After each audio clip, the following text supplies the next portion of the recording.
Ibu Handayani Pujastuti.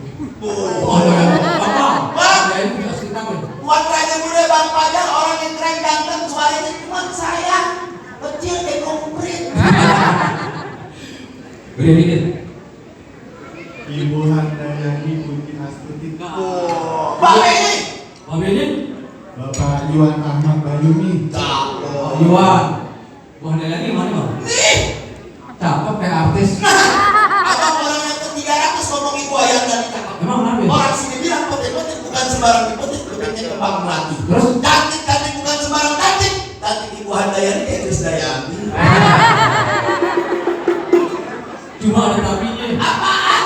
Ikan bandeng lu bikin perkedel. Enak. Dikasih bawang supaya garing. Resep. Saya lihat Pak Iwan ganteng ya foto model. Yoi.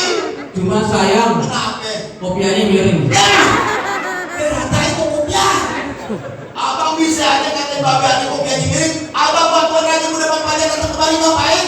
Maksud saya kemari, Bang. Nah. Kalau bukan berasnya pandan, nggak bakal untung nasi matangnya wangi. Betul. Kalau bukan ada Bodita yang paras rupawan. Iya.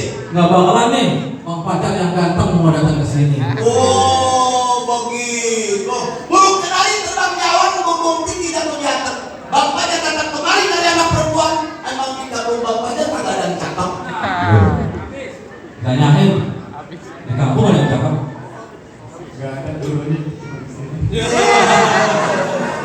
Banyak kan nenek-nenek. Kalau kata Bang Pajar, Bang, Kenapa? beribu-ribu banyak bunga di taman. Iya. Cuma bunga cempaka yang warnanya putih. Beribu-ribu banyak anak perempuan. Cuma Bodita yang jadi idaman di hati. Boleh-boleh aja yang buang kita tidak dari ada idaman hatinya Bang Pajar. Tapi abang kudu tahu. Kenapa? Wangi merangkiri kejauhan disamperin ke hujanan. Hati Tuan Putih Bodita di dalam bogor kan? Syarat-syaratnya aja masih ketinggalan. Masuk kemari pakai syarat. Itu syarat orang Betawi coy. Emang masalah Allah. Terus kamu bilang wow, Itu agak ngeles. semua syarat disiapin. Nah,